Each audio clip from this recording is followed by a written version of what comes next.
حضور سید عالم علیہ السلام نے فرمایا تم میں سے جو مدینے آئے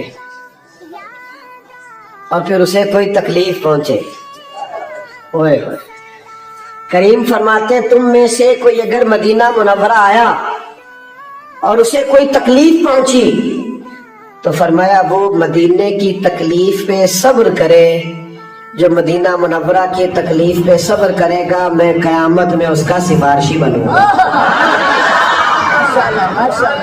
اگر یہاں کی تکلیف پر صبر کرے گا تو میں قیامت میں سفارش کروں۔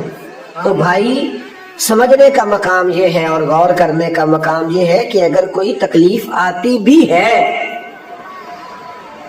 تو دیکھیں تو صحیح سفر کون سا ہے۔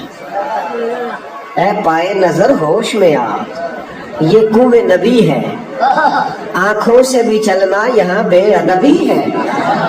اور اعلیٰ حضرت فرماتے حرم کی زمین اور قدم رکھ کے چلنا، حرم کی زمین اور قدم رکھ کے چلنا، ارے سر کا موقع ہے وہ جانے والے، یہ تو سر کے بل چلنے کا موقع ہے۔